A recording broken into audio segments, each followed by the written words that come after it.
ప్రకటన గ్రంథము 3వ అధ్యాయము మొదటి వచనములో రాయబడి ఉన్నటువంటి మాట, 15వ దినము కొరకు దేవుడు మన కొరకు సిద్ధపరిచినటువంటి మాట.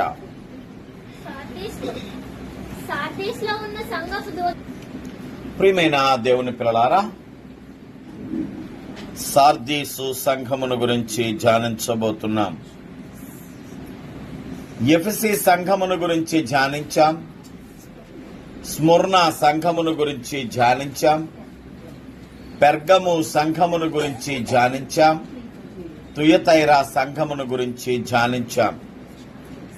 నిన్న ఉదయము ఈ విషయమై ధ్యానిస్తూ సంఘమునకు దిగజారుతున్నటువంటి ఆత్మీయ స్థితిని గురించి మీ దృష్టికి తీసుకువచ్చాను. ఎఫెసీ సంఘములో ఉన్నటువంటి ఆత్మీయ స్థితి,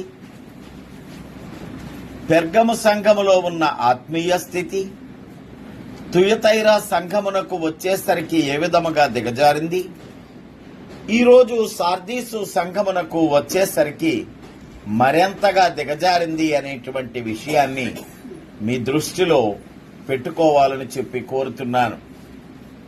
జారడమంటూ మొదలైందంటే, పడడమంటూ మొదలైందంటే కింద పడేదాకా ఆగవంట. లోకములో చెప్పేటువంటి మాట. పడడం అనేది మొదలైందంటే క్రింద పడేంత వరకు కూడా నీవు పడడం అనేటువంటిది ఆగదు. పడకుండా ఉండేలాగా చూసుకో. దేవుడు నీకిచ్చినటువంటి ఆధిక్యతను కాపాడుకునేలా చూసుకో. దేవుడు పిలిచిన పిలుపునకు తగినట్లుగా జీవించడాన్ని సరిచేసుకో. జాగ్రత్తగా పరిశీలించుకొని నీవు పడిపోకుండా ఉండులాగున, పాదములు జారకుండా ఉండులాగున చూసుకోమని వాక్యమే చెబుతుంది. నేను నిలువబడి తినని అనుకొనిన వాడు పడిపోకుండా ఉండునట్లు జాగ్రత్త పడమని వాక్యము చెబుతోంది. నేను నిలబడ్డానండి, నేను దేవునిలో బలవంతుణ్ణండి, నేను ప్రార్థనాపరుణ్ణండి, దేవుడు నా కార్యం చేస్తాడండి, నా ప్రార్థన కాకుండా ఎవరి ప్రార్థన ఆలకిస్తాడండి అనే మాటలు మాట్లాడేటువంటి నీవు నీ విశ్వాస జీవితంలో పడిపోకుండా చూసుకోవాలి. అది చాలా ముఖ్యమైన విషయం. ఎందుకంటే ఒక్కసారి పడడం మొదలైందంటే పాతాళానికి పడేంత వరకు కూడా, లేక పాతాళానికి పడేంత వరకు కూడా నీవు పడిపోవడం అనేటువంటిది ఆగదు. సంఘములలో మనము గమనిస్తున్నటువంటి ఆత్మీయ స్థితి, దినదినానికి దిగజారుతున్నటువంటి ఆత్మీయ స్థితి, దినదినానికి పెరిగిపోతున్నటువంటి అవిశ్వాసపు స్థితి, దినదినానికి లేమిగా కనబడుతున్న ప్రార్థనా జీవితాలు, దినదినానికి కొరతగా కనబడుతున్నటువంటి నమ్మిక, నిరీక్షణ, ఇవన్నీ కూడా చూస్తూ ఉన్నప్పుడు ఈ సంఘము నాదే అని అనిపిస్తూ ఉంది. దినములు గడిచే కొలది నివురుగప్పిన నిప్పు వలె సంఘములలో విశ్వాసము కూడా మరుగైపోతున్న దినాలలో, నిజమైన ఆరాధనలు మరుగైపోతున్నటువంటి దినాలలో అదే విధమైనటువంటి ఒక సంఘముగా సార్దీసు సంఘాన్ని ప్రభువు చూపెడుతున్నాడు. సార్దీసు సంఘములో చెప్పుకోదగినటువంటి గొప్ప లక్షణాలు ఏమీ కనిపించటం లేదు.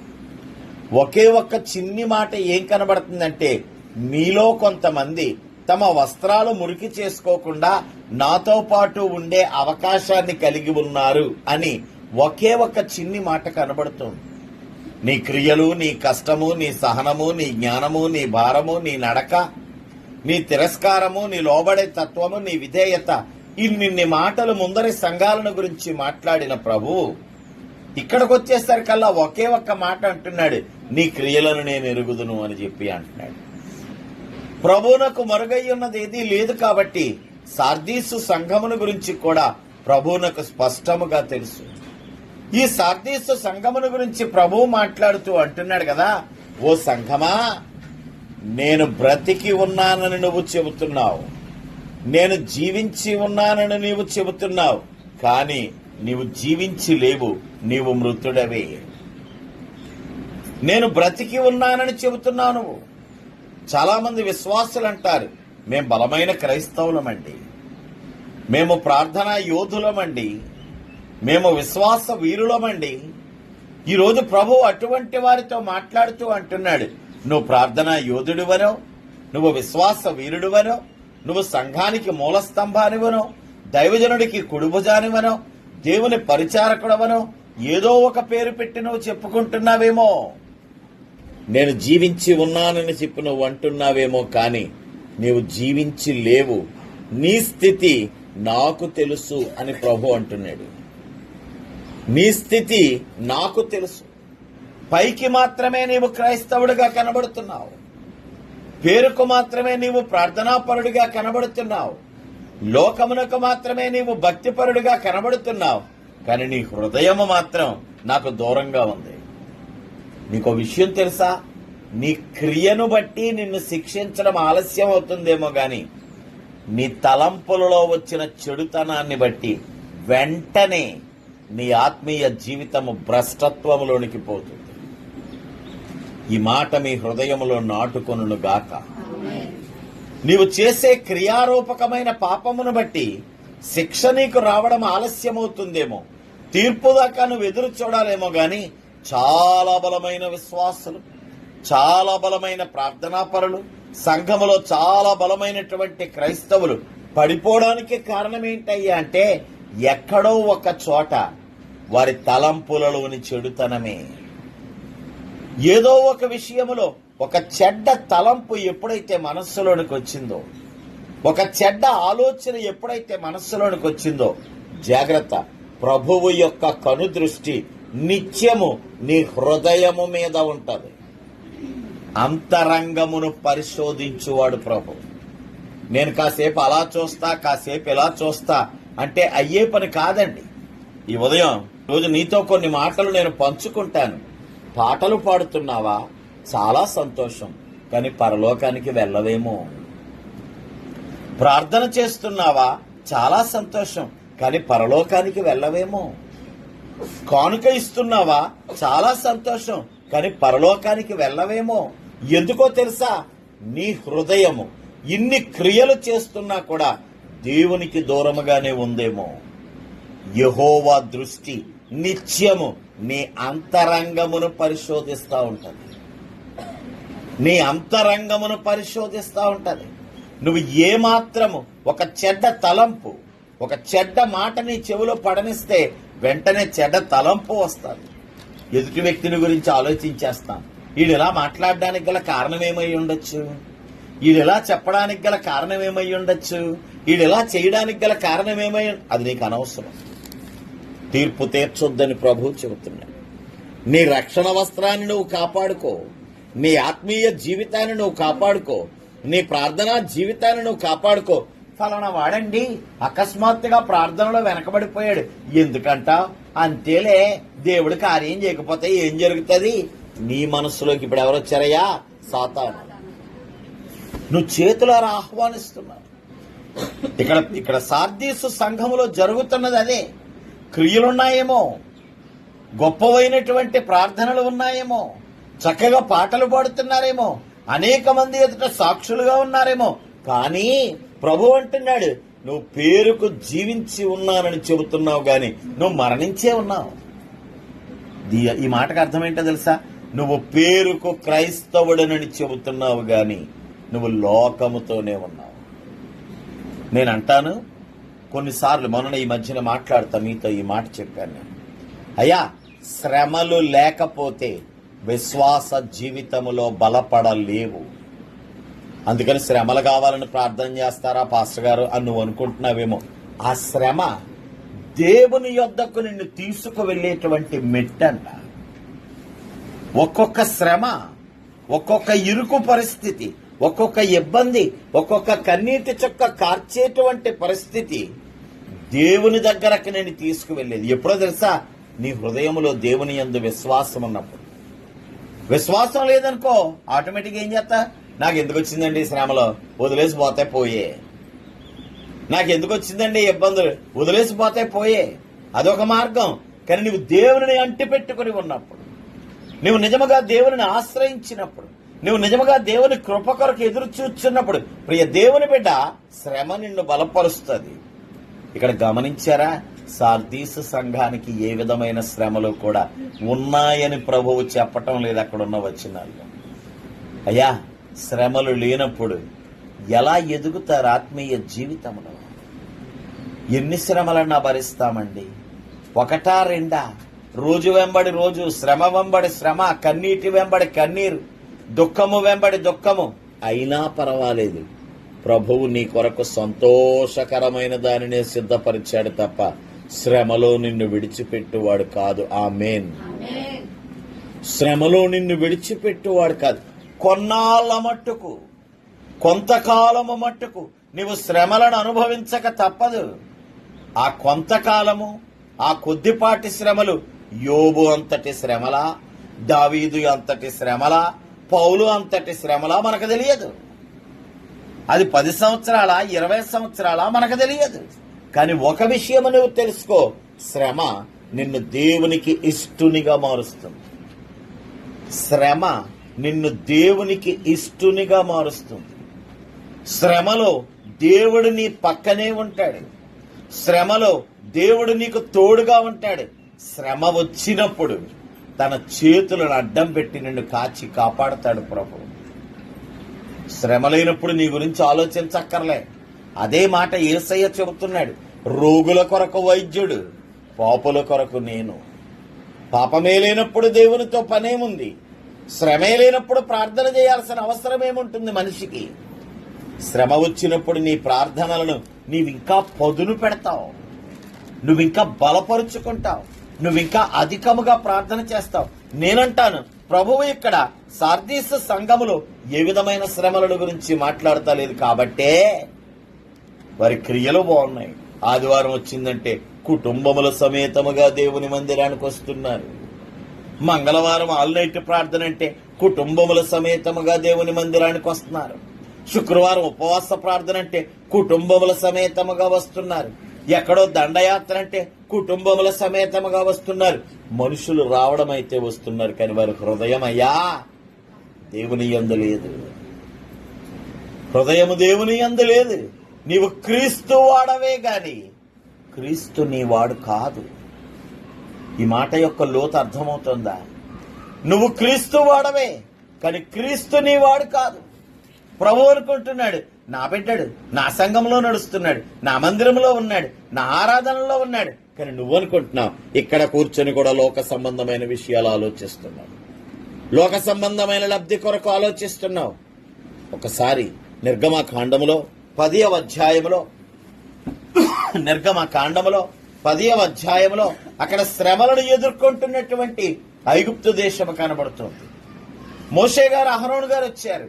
ఫరో మమ్మల్ని విడిచిపెట్టాలి, మేము వెళ్లి దేవుణ్ణి ఆరాధించాలి, అందుకని మమ్మల్ని విడిచిపెట్టాలి.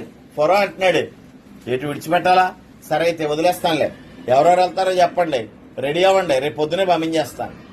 రాత్రికి మళ్ళీ మోషేకి అహరోనికి కబురెడుతున్నాడు, వెళ్ళడానికి కుదరదు.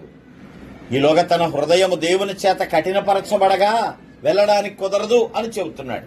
ఆ 10వ అధ్యాయంలో ఒక సూచక క్రియ జరుగుతా ఉంది. ఆ సూచక క్రియను బట్టి దేవుడు 10 సూచక క్రియలు జరిగించాడు. అక్కడ జరుగుతున్నటువంటి సూచక క్రియను బట్టి వారికి వేదన ఎక్కువైపోయిందంట, మిక్కిలి బాధ వచ్చేసిందంటండి. బాధ రాగానే వెంటనే మళ్ళా ఫరో గారు మోషే గారికి, అహరోను గారికి కబురు పెట్టి అక్కడ అంటున్నారు కదా, దయచేసి మీ దేవునిని వేడుకొనుడి. కనిపించిందండి ఆ మాట? ఎన్నో వచ్చినో కనిపించిందండి ఆ మాట? వేడుకొనుడు అనగా గమనించండి, ఫరో గారు కూడా మోషే అహరోనులను పిలిచి నా కోసం ప్రార్థన చెయ్యండి అన్నాడు. బాగుంది. నా మారు మనస్సు కోసం ప్రార్థన చెయ్యండి అనలేదండి. నా పాపము యొక్క ప్రక్షాళన కొరకు ప్రార్థన చెయ్యండి అని అంటా లేదండి. ఈ ఒక్కదానిని క్షమించి నా చావుకు కారణం కాకుండానట్లుగా, నా ప్రాణం పోకుండానట్లుగా, మా వాళ్ళందరూ ఇబ్బంది పడకుండానట్లుగా మీ దేవుణ్ణి వేడుకోండి. అంటే శరీర సంబంధమైన క్రియనే అడుగుతున్నాడు తప్ప ఆత్మ సంబంధమైన శుద్ధిని గురించి మాట్లాడతాడు. నీ ఆత్మను రక్షించగలిగినటువంటి ప్రభువు దగ్గరకు నువ్వు వచ్చి నా శరీరాన్ని మాత్రం కాపాడండి, రోగం వస్తోంది, బాధ వస్తోంది, ఏదో ఒక వ్యాధి వస్తోంది, దయచేసి రోగం తొలగేలాగా మీ దేవుణ్ణి ప్రార్థన చెయ్యండి అని అడుగుతున్నాడు. ప్రభువేమో నీ హృదయముని నువ్వు ఎప్పుడిస్తావా అని ఎదురు చూస్తున్నాడు. నీ చెవి దగ్గర ఇల్లు కట్టుకొని అడుగుతలేదు, హృదయపు వాకిట నిలబడి అడుగుతున్నాడంట. వాక్యము నీ చెవి దగ్గర ఇల్లు కట్టుకొని దేవుడు చెప్తున్నాడు, నీ చెయ్యట్టుకొని దేవుడు చెప్తున్నాడు, వెనక్కలాగి నీ చెవిలో దేవుడు చెప్తున్నాడు కాదండి. నీ హృదయపు వాకిట నిలుచుండి హృదయం అనేది తలుపును తడుతున్నాడంట ఆయన. అమ్మా నా కోసం దయచేసి ఆ తలుపును తీయవా, నేను వచ్చి లోపల నివాసము చేస్తాను. దయచేసి ప్రభువు నీ హృదయాన్ని చూస్తున్నాడు, ప్రభువు నీ హృదయాన్ని చూస్తున్నాడు. పొందేశానండి మతం, బాప్టిజం కూడా పొందేశానండి. మరి పొందిన తర్వాత ఏం మార్పు వచ్చిందమ్మా? ఏ మార్పు వస్తుందండి? బోలెడంత మార్పు వచ్చేసింది నాలో ఇప్పుడు. అది ఏ మార్పు వచ్చిందమ్మా? బోలెడంత అండి. మీకేం తెలదో, మీకు చెప్పినా అర్థం కాదు. అవునా? నిజంగా చెప్పినా అర్థం కానంత మార్పు నీలో వచ్చేస్తే అంతకన్నా ధన్యులు ఎవరుంటారు? కాదయ్యా, నీ హృదయమును ప్రభువు చూసి ఇతడు కూడా నిజముగా అబ్రహాము కుమారుడే అనగలిగితే అది ధన్యత. దేవునికి స్తోత్రం చెప్పండి. ఇతడు కూడా రక్షింపబడిన వాడే అని అనగలిగితే అది ధన్యత. దేవునికి స్తోత్రం చెప్పండి. నేను మరలా చెబుతున్నాను, పాటలు పాడుతున్నావా? చాలా సంతోషం, పరలోకానికి వెళ్ళకపోవచ్చు. ప్రార్థన చేస్తున్నావా? చాలా సంతోషం, పరలోకానికి వెళ్ళకపోవచ్చు. ప్రసంగం చేస్తున్నావా? చాలా సంతోషం, కానీ పరలోకానికి వెళ్ళకపోవచ్చు. నువ్వు పరలోకానికి వెళ్ళాలంటే నీ హృదయమును శుద్ధిగా చేసుకోవాలి.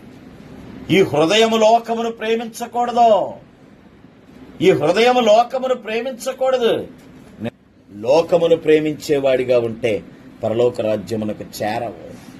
నేను చాలా క్రియలు చేశానండి. కాకినాడ లాంటి పట్టణాల్లో కొంతమంది ఉంటారు, సంవత్సరానికి ఒకసారి లేక 3 సంవత్సరాలకు ఒకసారి వారింటి దగ్గర ఒక పెద్ద ప్రసంగికుడిని పిలిచి అక్కడ సువార్త సభలు ఏర్పాటు చేస్తారు. ఆ కుటుంబం వారే మొత్తం ఖర్చు అంతా పెట్టుకుని వారు చెప్పొచ్చు, అయ్యా మేము దేవుని కొరకు సువార్త ప్రకటన చేయడానికి మార్గము సుగమం చేశామండి. మంచిది. నీ హృదయం ఎక్కడుంది? నీ హృదయము దేని మీద ఉంది? నీ హృదయము దేవుని మీద లేనప్పుడు దేవుని దగ్గరకు ఎలా వెళ్తావు? నీ హృదయము దేవుని మీద లేనప్పుడు నీ కార్యములు ఎలా జరుగుతాయి? కార్యము వైపు చూస్తున్నావా? దేవుని వైపు చూస్తున్నావా? జరగాల్సిన లేక పొందాల్సిన ఆశీర్వాదం వైపు చూస్తున్నావా? ఆశీర్వాదాన్ని ఇచ్చే దేవుని వైపు చూస్తున్నావా? ఈ రోజు సార్దీసు సంఘంతో ప్రభు అంటున్నాడు, ఆశీర్వాదాన్ని ఇచ్చే దేవుని వైపే చూడు, కార్యము చేసేటువంటి దేవుని వైపు చూడు, కార్యం వైపుకు చూడక. నువ్వు సమస్యను చూసి భయపడుతున్నావు, సమస్య అవతల నిలువబడినటువంటి యేసయ్యను చూడలేకపోతున్నావు. నీకొచ్చిన ప్రమాదాన్ని చూసి భయపడుతున్నావు, ప్రమాదం అవతల నేనున్నాను అని ధైర్యం చెబుతున్న ప్రభువును చూడలేకపోతున్నావు. లేదయ్యా నాకు చూడటం అలవాటేనండి, నేను చూస్తున్నాను. నిజముగా నువ్వు చూడటం లేదేమో, నువ్వు భ్రమపడుతున్నావేమో. సార్దీసు సంఘం ఆ విధముగా ఉంది. నువ్వు బ్రతికి ఉన్నానని చెబుతున్నావు గాని నిజానికి నువ్వు చచ్చిన వాడివి. మనుషులు కూడా చాలా మంది ఉంటారు, వారికి ఎంతో ఇష్టమైన కుమార్తె మరణిస్తారు, వారికి ఎంతో ఇష్టమైన కుమార్తె మరణిస్తారు. ఎన్ని సంవత్సరాలైనా కూడా వారు ఒకటే మాట అంటారు, ఎందుకయ్యా ఈ బ్రతుకు, నాకు ఇష్టమైన నా కూతురే పోయిన తర్వాత ఏదో బతకాలి కాబట్టి అలా బ్రతికి ఉన్నాను. విశ్వాస జీవితంలో అలా ఉన్నావేమో. కొంతమంది పౌరుషానికి క్రైస్తవులు అవుతారు, వెనుదిరిగి వెళ్ళలేక క్రైస్తవ సంఘములోనే కొనసాగుతూ ఉంటారు, కానీ వారిలో నిజమైన క్రైస్తవ్యం లేదు. క్రీస్తును గురిగా పెట్టుకుని నడిచేటువంటి జీవితం లేదు. వ్యర్థమైనటువంటి క్రియలు, వ్యర్థమైనటువంటి భక్తి, వ్యర్థమైన ఆరాధనలు. రండి ముగించుకోవడానికి ముందరగా అపొస్తలుల కార్యముల గ్రంథము 8వ అధ్యాయములో, అపొస్తలుల కార్యముల గ్రంథము 8వ అధ్యాయములో 9వ వచనము నుండి 25వ వచనము వరకు మనం చూస్తున్నప్పుడు సీమోను అనబడేటువంటి ఒకడు కనబడుతున్నాడు అక్కడ.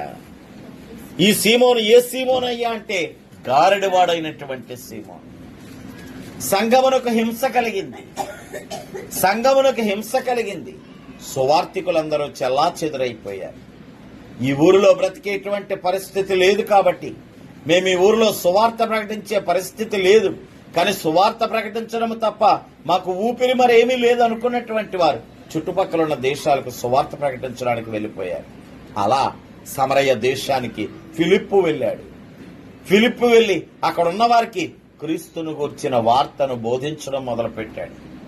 పంచతంత్ర కథల కన్నా, యూసుఫ్ అండ్ ఏబేల్ కథల కన్నా, ఇంకా మర్యాద రామన్న గారి కథల కన్నా యేసయ్య జీవితం ఎంతో ఆసక్తికరమైన జీవితం, ఆశీర్వాదకరమైన జీవితం, జ్ఞానవంతమైన జీవితం. నువ్వు యేసయ్యను గురించి బోధించడం మొదలుపెట్టావంటే సాతాను అడ్డంగా వస్తాడు.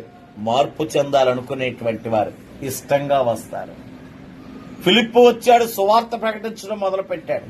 అనేక మంది ఆలకించారంట, నమ్మారంట, బాప్తిస్మం పొందారంట. ఆ ఊరిలో మనం మాట్లాడుకుంటున్న హీరో గారు అయినటువంటి గారడివాడైన సీమోను ఉన్నాడు. ఈ సీమోను కూడా దేవుని యొక్క వాక్యాన్ని ఆలకించాడు. అతగాడు ఇప్పటి వరకు కూడా గారడీ చేస్తున్నాడు. గారడీ రకరకాలైనటువంటి మ్యాజిక్లు చేసి జనాలతో గొప్పవాడు అని చెప్పి అనిపించుకున్నాడంట. జనాలు గొప్పోడు అనగానే నేను గొప్పోడిని అనుకుంటావు, కానీ నిన్ను గొప్పోడు అనాల్సినటువంటిది ప్రభువే తప్ప నీ ఇంటివారు కాదు, నీ ఊరివారు కూడా కాదు. నీ ప్రభువు దృష్టిలో నువ్వు యోగ్యుడిగా ఉండాలి. నీ ప్రభువు ఇచ్చేటువంటి లక్షణాలు కలిగి ఉండాలి. నీ కాపరి కూడా నీ ఎదురుగుండా చప్పట్లు కొడతాడు, ఆయన ఎంతైనా భజన చేస్తాడు. వద్దయ్యా, కాపరి మాటలు కూడా నమ్మొద్దు. నువ్వు నిజముగా దేవునికి ఇష్టడవైతే గనక ప్రతి శ్రమ నుండి ప్రభువుని తప్పిస్తాడు. అదే నీకు సూచన. ప్రతి శ్రమ నుండి ప్రభువుని తప్పిస్తాడు. ఎక్కడ తప్పించాడండి? తప్పించాడు. అది నువ్వు గుర్తించలేవంతే. నువ్వు అనుకుంటున్నావు శ్రమే రాకూడదు, యోర్దానే రాకూడదు, ఎర్ర సముద్రమే రాకూడదు, ఎరుకో గోడలే రాకూడదు. వచ్చి తీరతాయి. అదే సమయంలో వాటిని దాటి తీరతావు నువ్వు. దేవునికి స్తోత్రం చెప్పాలి. నీ విశ్వాసం గొప్పదైతే వాటిని దాటి తీరతావు. నీ ప్రార్థన నిజమైనదైతే వాటిని దాటి తీరతావు. నీ ఆరాధనలు నిజమైనవైతే వాటిని దాటి తీరతావు. నీ కన్నుల ఎదురుగుండా అడ్డంగా పెట్టబడిన బండ కనబడుతుంది. ఆరాధిద్దామని నువ్వు వెళ్ళేసరికి ఆ బండ అక్కడ ఉండదు. దేవునికి స్తోత్రం చెప్పాడు. ప్రభువే ఆ బండను తొలగిస్తాడు. గారడివాడైనటువంటి సీమోను గారడీ పనులు చేస్తూ నేను గొప్పోడిని అనుకున్నాడు. కానీ ఎప్పుడైతే అక్కడ ఉన్నటువంటి విశ్వాసులు లేక అక్కడ ఉన్నటువంటి వారందరూ కూడా మారి బాప్తిస్మము పొందడం చూశారో ఇతగాడు కూడా వెంటనే ఆ వార్తని నమ్మాడంట. బాప్తిస్మాన్ని పొందాడు. బాప్తిస్మం పొందడం మాత్రమే కాదు, ఫిలిప్పు గారి వెనకాతల నడుస్తున్నాడు సేవలో. దేవునికి స్తోత్రం చెప్పాడు. ఫిలిప్పు గారి వెనకాతల సేవలో నడుస్తున్నాడు. మిగిలిన వారిని అందరినీ వెనక్కి నెట్టేశాడు. ఫిలిప్పు గారికి కుడిభుజముగా మారిపోయాడు, నడిచేస్తున్నాడు. ఈలోగా అక్కడ సంఘము ఏర్పడిందని తెలియగానే పేతురు యోహానులు వచ్చారు. అక్కడికి వచ్చినటువంటి పేతురు యోహానులు ప్రార్థన చేయడం మొదలుపెట్టారు. అప్పటి వరకు కూడా సమరయ సంఘము వారికి పరిశుద్ధాత్మ అంటే తెలియదు. ఎప్పుడైతే పేతురు యోహానులు వచ్చి ప్రార్థన చేయడం మొదలుపెట్టారో, చేతులుంచి ప్రార్థన చేస్తున్నారు, అక్కడ ఉన్న విశ్వాసులందరూ పరిశుద్ధాత్మను పొందారంట. పరిశుద్ధాత్మ నీలోనికి వచ్చినప్పుడు దెయ్యములు విడిచిపోతాయి. పరిశుద్ధాత్మ నీలోనికి వచ్చినప్పుడు పిచ్చి తలంపులు నీలో నుండి పోతాయి. పరిశుద్ధాత్మ నీలోనికి వచ్చినప్పుడు వ్యాధుల నుండి విడుదలను పొందుతావు. పరిశుద్ధాత్మ నీ మీదకు వచ్చినప్పుడు కార్య సఫలతను చూస్తావు. పరిశుద్ధాత్మ నీ మీదకు వచ్చినప్పుడు మనుష్యులకు అసాధ్యమైన అనేక కార్యాలు నీ జీవితంలో జరుగుతాయి. గారడివాడైన సీమోను చూస్తున్నాడు. అబ్బో, వీళ్ళిద్దరూ చేతులుంచి ప్రార్థన చేస్తుంటే ఏదో జరుగుతోంది. దానివల్ల నా గారడీ కన్నా కూడా గొప్పవైన కార్యాలు జరుగుతున్నాయి. అందుకని ఒకరోజు పేతురు యోహానుల దగ్గరికి వెళ్ళాడంట. వట్టి చేతులతో వెళ్ళలేదు పెద్ద ఆయన, డబ్బులు తీసుకొని వెళ్ళాడు.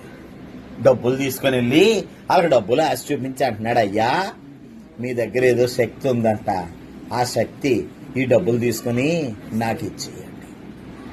ఇన్నాళ్ళుగా ఫిలిప్పు వెనకాతలు నడిచాడు, సువార్తను నమ్మాడు, బాప్తిస్మము పొందాడు, దేవుని మార్గములోనికి వచ్చాడు. పరిశుద్ధాత్మ అభిషేకం అంటే ఏంటో చూశాడు. పరిశుద్ధాత్మ చేసే కార్యాలంటే ఏంటో తెలుసుకున్నాడు. కానీ అతని మనస్సు అతని గొప్పతనము మీద ఆధారపడి ఉంది. అతగాడు అనుకుంటున్నాడు, డబ్బులిచ్చి ఈ శక్తిని గనక నేను సంపాదించుకుంటే ప్రజలు నన్ను ఇంకా గొప్పోడంటారు, నా ద్వారా ఇంకా గొప్ప కార్యాలు జరుగుతాయి, నేను ఇంకా గొప్పవానిగా ఎంచబడతాను. జాగ్రత్త, దేవుని సన్నిధిలో తక్కువవానిగా ఉండడానికి ప్రయత్నించాలి. నిన్ననే మాట్లాడుకున్నాం, మిగిలిపోయిన తుయతైరా సంఘపు కడమవారితో ప్రభువు చేస్తున్న వాగ్దానం, ఏ భారము నీ మీద పెట్ట. మొదటి వారితో కాదండి, విడువబడిన కడమ వారితో ప్రభువు చెబుతున్న మాట, దేవుడు నీ భారమును తొలగిస్తాడని చెబుతున్నాడు. కరువు రాదు, తెగులు రాదు, వ్యాధి రాదు, బాధ రాదు, శత్రువు రాడు, వ్యాజ్యము రాదు, నిద్ర అనబడేటువంటి భారము కూడా రాదని నిన్నటి దినమున ప్రభువు మాట్లాడాడు. తగ్గింపు మనస్సును కలిగి ఉండు బిడ్డ. సార్దీసు సంఘములో లేనటువంటిది అదేనేమో. ఒకవేళ మాకు అన్ని అనుకూలంగా ఉన్నాయండి, విశ్వాసులు అలాగే అంటారు, ఏమా ప్రార్థనకు రావట్లేదు, దేవుడు అన్ని చేసేస్తున్నాడులేండి, ఇంకెందుకంటే ప్రార్థనకు వచ్చి. వాళ్ళ మనసులో భావన అది. పైకైతే కనుక చెప్తారు కుదురుతలేదు అయ్యగారు, కానీ మనసులో ఏమనుకుంటారు తెలుసా, అన్నీ బాగున్నప్పుడు ఏసైతో నాకు పని ఏంటి, నా ఒంట్లో బాగున్నప్పుడు ఏసైతో నాకు పని ఏంటి, నా అవసరతలు తీరిపోతున్నప్పుడు ఏసైతో నాకు పని ఏంటి. ఈ రోజున అనేక మంది యవన బిడ్డలు పాడైపోవడానికి కారణం ఏంటో తెలుసా, స్నేహితుల అవసరతలు తీర్చేస్తుంటే తల్లిదండ్రుల మాట వినాల్సిన అవసరత ఏంటి, స్నేహితుల కార్యాలు చక్కబెట్టేస్తుంటే, స్నేహితులు ప్రేమను పంచిపెడుతుంటే తల్లిదండ్రుల ప్రేమతో పనేముంది. దేవుని పిల్లలారా, సార్దీసు సంఘములో శ్రమలు లేవు, అందుకనే వారు ఒకవేళ దిగజారి ఉన్నారేమో. అదే రీతిగా ఇక్కడ గారిడివాడైన సీమోను వారిని చూసి అంటున్నాడు, ధనము తీసుకుని నాకు పరిశుద్ధాత్మనివ్వండి. పరిశుద్ధాత్మ డబ్బులు పెట్టి కొనుక్కునేది కాదురా అన్నారు. కాదురా అన్నారు. అయ్యో క్షమించండి, నా కోసం ప్రార్థన చెయ్యండి. గారిడివాడైన సీమోను మాట్లాడుతున్న మాటలే, నా కోసం ప్రార్థన చెయ్యండి. మీరు చెప్పినవి ఏవి కూడా నా దగ్గర జరగకుండా ప్రార్థన చేయండి. అప్పటికైనా మారు మనసు పొందాడా? అప్పటికైనా తన క్రియలను సరి చేసుకున్నాడా? అప్పటికైనా తన హృదయాన్ని దేవునికి అప్పగించాడా? అప్పటికైనా తన హృదయానికి నాయకునిగా దేవుని ఉంచుకున్నాడా? లోకంలో ఉన్న చాలా మంది అలాగే ఉన్నారు, సంఘంలో ఉన్న కొద్ది మంది కూడా అలాగే ఉన్నారు. సంఘంలో ఉన్న కొద్ది మంది కూడా అలాగే ఉన్నారు. ప్రియ దేవుని బిడ్డ, జాగ్రత్త. నీ క్రియలు బాగున్నాయి, నీ సహనం బాగుంది, నువ్వు చేస్తున్న పనులు బాగున్నాయి, నీ కానుకలు బాగున్నాయి, కానీ నీ హృదయమే బాలే. నీ హృదయమే బాలే. నీ హృదయం ఇంకా ఘోరమైన వ్యాధి కలిగి ఉంది. నీ హృదయం ఇంకా భయంకరమైన తలంపులు కలిగి ఉంది. నీ హృదయం ఇంకా దేవునికి వ్యతిరేకంగా ఉంది. ఇక్కడ ఉన్నంతసేపు వాక్యం గురించి ఆలోచిస్తున్నాం, బయటికి వెళ్ళగానే లోకపు క్రియలను గురించి, లోకపు కార్యాలను గురించి ఆలోచిస్తున్నాం. నీ జీవనోపాధి గురించి ఆలోచించి తప్పులేదు, కానీ పక్కనున్న వాడిని గురించి రకరకాలుగా మాట్లాడుతున్నాం. వాడిని పాడు చేయాలనో, వాడిని బాగు చేయాలనో, లేక వాడిని ఉద్ధరించాలనో, వాడిని ఏదో ఒక విధంగా తగలేయాలనో ఇలాంటి ఆలోచనలు కలిగి ఉన్నావేమో. నీ హృదయం ఇంకా వ్యాధి కలిగి ఉంది. సార్దీసు సంఘముతో ప్రభు అంటున్నాడు, అయ్యా మీరు బతికి ఉన్నానని చెబుతున్నారు, కానీ మీరు చచ్చిపోయి ఉన్నారు. ఎందుకయ్యా అంటే, నీవు జీవించి ఉన్న సంగతి నీ హృదయము మాట్లాడుతుంది తప్ప నీ ఊపిరి కాదు. నీవు క్రీస్తులో జీవించు ఉన్నావన్న సంగతి నీ హృదయము ద్వారా తెలుస్తోంది తప్ప నీ క్రియల ద్వారా కాదు. సార్దీసు సంఘపు హృదయాలు, సార్దీసు సంఘములో ఉన్న ఎక్కువ మంది విశ్వాసుల యొక్క హృదయాలు దేవునికి వ్యతిరేకంగా ఉన్నాయి. అందుకే సార్దీసు సంఘముతో ప్రభువు చెబుతున్నాడు, నాయనా బతికి ఉన్నానని చెబుతున్నావు, గాని నువ్వు చచ్చిన వాడివి. ఈరోజు నీతో ఈ మాట చెప్పకుండా చూసుకో. ఈరోజు ఈ స్వరము నీకు వినబడకుండా చూసుకో. నువ్వు జీవించి ఉన్నవాడివే అని ప్రభు నీతో అనగలుగునుగాక. అట్టి మంచి క్రియలు ప్రభువు మనందరికీ దయచేయునుగాక. దేవుడు ఈ మాటలను దీవించునుగాక.